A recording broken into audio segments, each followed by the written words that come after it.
It's mental health month, so this is a topic that we're talking about: mental health, roller skating, but a little podcast because it's a Do little. any of you guys have degrees in in psychiatry or psychology or? No. No, but I'm mentally ill. Experience.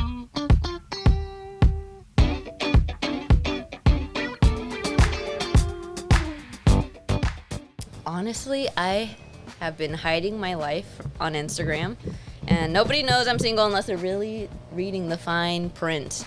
In and up on it. Yeah. Yeah. And honestly, I have thought about wanting to open up, and maybe I'll look at TikTok for that, just because I feel like Instagram is so personal, and TikTok are the randos. Yeah. But I definitely feel like when I got out of the relationship, kind of like in roller skating, I couldn't find people that were new at roller skating. Everyone was really good already. So getting out of a 10-year relationship, not married, no kids, no house, a dog. And you either got lifers like me or people in relationships. You know what I have been doing the last 4 days is meditating. I started with 5 minutes, and now I'm up to 10 minutes. Can we talk about the fucking power of 5 minutes when it's applied to the right thing? Dude, I've been doing it in the mornings because I wake up and it's right now I'm a little low, and I think it's because of my personal life too. So I feel like meditating has really helped. I also have ADHD that I don't take medication for. I'm just trying to figure out the thoughts. I don't want any medication. Absolutely. I don't want any birth control. I want to really find out what it is, where it's coming from.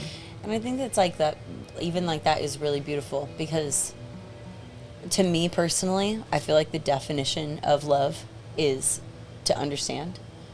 And so, and I think a lot of people are like, wait, what does that mean? But I think when you understand love as a verb and not a noun, it's an action. It's just like anything else in our lives that we've realized, it's actually a practice.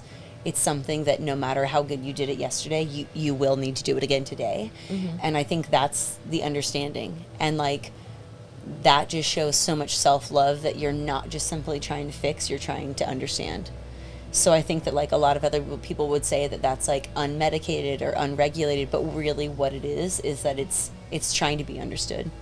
Yeah, and exactly. I think that that's really beautiful. It just it stems from so many things, and at the end of the day, they say that the whole purpose of life is to be of service to others, and if you can't understand yourself to be the best version for others, it's so hard. Once again, it's a practice. It's every teacher who got good at gets good at teaching, got good at doing. Dude, so many of the manifestation books or positive thinking, all these what are those called, self-help books, they all go back to the same thing, is practice makes perfect, or the more times you fail, the more experience you get. It's all the same thing, and it's true. As a teacher of many different things, I always start off every session, even if it's the same people, reiterating that to practice is to accept to fail.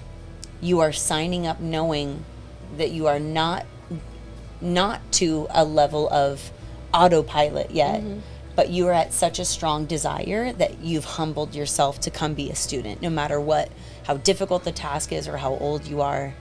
But I think that that's something so beautiful that even when you were mentioning, looking at TikTok, because maybe it's a little bit more wide span, maybe a little bit less intimate, out of your own backyard. And it's what are you there for? Inspiration. So that's inadvertently admitting that people simply being themselves and being brave enough are actually giving permission to other people to be brave enough and to try. And 100%. I think that is, I don't think there's anything better side effect, of your existence than someone else seeing it and being, sometimes even just as an entertainer or as an artist, somebody just enjoying you, lifting their spirits or brightening their day or throwing a little something different in their mundane, can be enjoyable. But I think that when someone doesn't just enjoy you, but it goes past smelling the flower, it planted a seed, and they're like, oh, I liked that so much, I think I want some. That girl made skating look so cool that I don't just want to enjoy it. I think I might want to get into that. Dude, yeah, it's just I've had the same Instagram literally since Instagram came out back in 2011 or 2012 or something. So like, Holy shit. the people That's that actually a long time. yeah, dude, if you can go down to my Instagram and it's like it'll show you the cringiest parts, and I know like Gen Zs are like cringe No. at millennials. For Keep that. it in there. But like Authenticity, I do it baby. for myself. It's not Yeah. for anyone else. But the thing is that naturally you're gonna judge someone that you've known for the last 10 years. So if I come out saying Yeah. this, I can already imagine, even if you're not doing it maliciously, like, oh yeah, Evelyn's been in a relationship for 10 years, or Yeah. oh yeah, she was dating like X, Y, and Z, whatever. Yeah. But whereas TikTok, like you're scrolling, it's made for your algorithm. Yeah. So like when you find that one person, that complete stranger that connects with you, it's like so special. Like when I was at camp, there was a few people that I opened up about my personal life, and there was actually just 2 at Camp East. And both of those people, it was like it was meant to be. One of them was opening up to me about how she was going through a 10-year divorce. Wow. Like, and her situation was a lot more difficult than mine, but it's like, what are the chances that I open up and out of like To the one person who could maybe actually understand Exactly. specifically. Yeah. in this skate camp? that Because it has might be nothing to more do- expensive and a little bit more legal, maybe more paperwork, but like practically the exact same situation. Exactly. Yeah, which is I don't know a whole lot of those. I don't know people who can stay in a relationship that long. I don't know people who are brave enough to leave something that they've spent that much effort into. Which Yeah.